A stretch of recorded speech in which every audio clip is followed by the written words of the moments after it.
Ilhan Omar is not a millionaire. At least her office claims so. The office of the Democratic lawmaker from Minnesota has strongly denied claims of her millionaire status, despite a 2025 disclosure report that previously listed her as a multimillionaire. Omar attributed the mistake to a major accounting error. The 2025 disclosure report revealed that she and her husband held assets valued between $6 million and $30 million, a staggering increase from her previous annual filing that quickly drew scrutiny.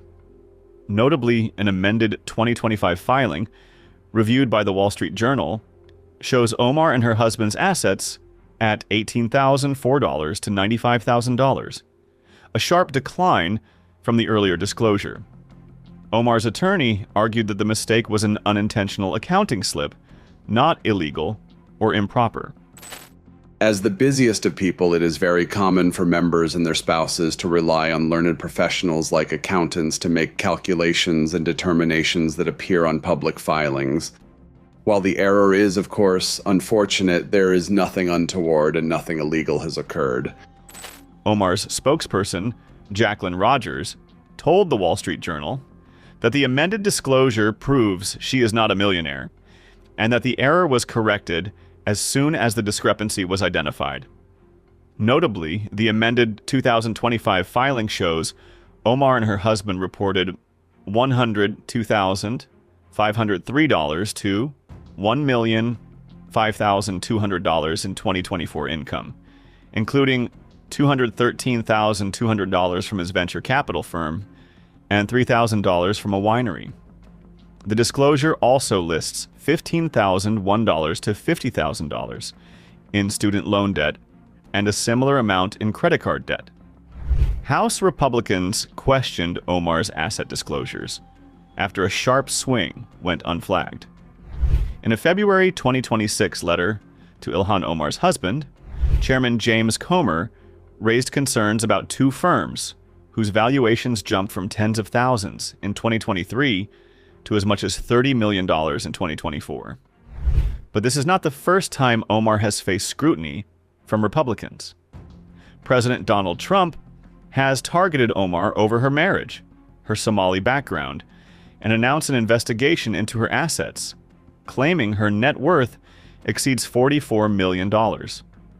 Not long ago, J.D. Vance also accused Ilhan Omar of committing immigration fraud.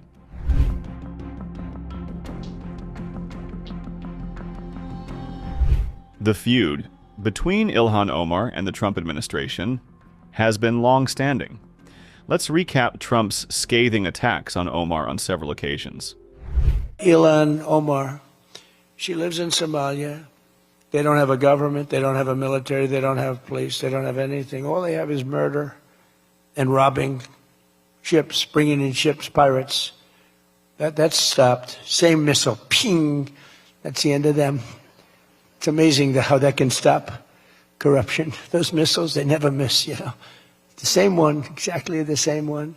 But think of it, she comes from a country with nothing, and she comes here and she tells us about our Constitution. I have a constitutional right to rip off the country. I guess she's a total scam artist. Anybody knows it. How do you let her get away with it? AOC plus 3. She was one of the 3. They're all scammers. They're so bad for our country. They're so bad for our country. Don't need their people coming into our country telling us what to do. When you talking about I'm talking about like Somalia, where you have a congressman goes around telling everybody about our Constitution, and yet she supposedly came into our country by marrying her brother.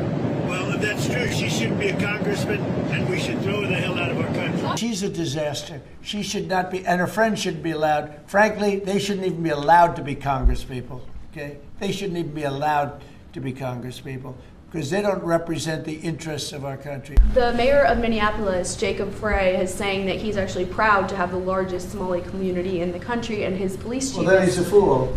Well, his police chief is also saying. I wouldn't be proud to have the largest Somalian. Look at their nation. Look how bad their nation is. It's not even a nation. It's just people walking around killing each other. Look, these Somalians have taken billions of dollars out of our country. They've taken billions and billions of dollars. They have a representative, Ilhan Omar, who they say married her brother. It's a fraud. She tries to deny it now, but you can't really deny it because, it just happened. She shouldn't be allowed to be a congresswoman, and I'm sure people are looking at that. And she should be thrown the hell out of our country. And most of those people, they have destroyed Minnesota, okay? Minnesota, you have an incompetent governor. You have a crooked governor. He's crooked as hell, but he's incompetent. Waltz he should be ashamed. That beautiful land, that beautiful state, it's a hellhole right now. And the Somalians should be out of here. They've destroyed our country. And all they do is complain, complain, complain. You have her. She's always talking about the Constitution provides me with, go back to your own country and figure out your Constitution. All she does is complain about this country. And without this country, she would not be in very good shape. She probably wouldn't be alive right now. So Somalia is considered by many to be the worst country on earth. I don't know. I haven't been there. I won't be there anytime soon, I hope. But what Somalia, what the Somalian people have done to Minnesota is not even believable. It's not even believable. And a lot of it starts with the governor. A lot of it starts with Barack Hussein Obama, because that's when people started coming in. And you have to have people come in that are going to love our country, cherish our country. They want to kiss our country goodnight. They talk about our country. We want them to pray for our country. This is not the people living in Minnesota. From this moment forward, if you're on public assistance, like almost all Somalis are, did you see where 94% of them are on public assistance? You can't wire money out of the country back to your bank account from where you came. But more importantly, we probably aren't even going to give them the money anymore, the money going to them, because of the tremendous abuse and probably illegality being perpetrated on our country. We're not going to give them the money. We're not giving them the money. It's massive numbers of people are scamming our country. They came from a place with nothing, and they come here and they drive around in Mercedes-Benz. The Mercedes-Benz dealers do well in that area of Minnesota. Can you believe it? They have nothing. They get welfare payments, and they have Mercedes-Benzes. It angers me so much, but we're going to straighten out our country. This was done under Biden and Obama, very much under Obama. It all started under Obama. And we just can't. We've got a great country. We're not going to screw it up. But this was one of the great scams ever. They have the same thing, Somali in Maine. Who would think? I never saw that happening. But in Maine, it's really crooked as hell, too. But it's not just Somali. It is them, but it's not just. There are many other places, many other people. The whole country, if we stop this fraud, this massive fraud, we're going to have a balanced budget. That's how much money you're talking. We'll have a balanced budget without all the growth I'm talking about. And then you add the growth, we got one hell of a country. We're giving 90-day notices to places like California, Scott. Right away, we're going to send out that notice. Who would bill the federal government as people poured into the state to send those people back, because no country can afford to do it. No country can afford to take in millions of people, pay for their education, their health care, their hospitals. You just can't do it. And we all have a heart. You can't do it. But many of those people are murderers. They're people released from jails, prisons, mental institutions, insane asylums. They're people that are drug dealers. They're addicts.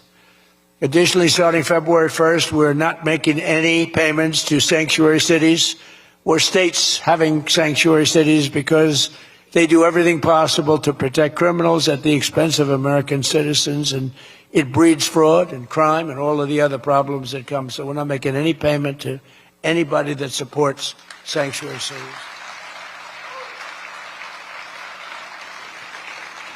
We have also suspended nearly 8,000 SBA loans, Small Business Association loans, to suspected scammers in Minnesota, of which there are many. It's a great state. It was a great state. Now it's getting destroyed by that stupid governor. What a stupid guy he is.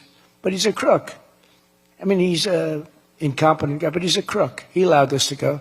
You can't have You can't have corruption on a scale that nobody's ever seen before, and you're sitting as a governor and you don't know what's going on. It's impossible, even though he's a stupid guy. We're investigating large-scale visa fraud, and the Department of Justice has already charged nearly 100 people in criminal conspiracies in Minnesota, which are all over the place. Last week, we announced that I'm creating a brand new division at the Department of Justice, a legal strike force led by a really tough, smart new Attorney General for fraud. He's a fantastic young guy. He's so impassioned to do this properly. We intend to imprison any fraudster, politician, or public official involved in these sick plots to loot and pillage our country.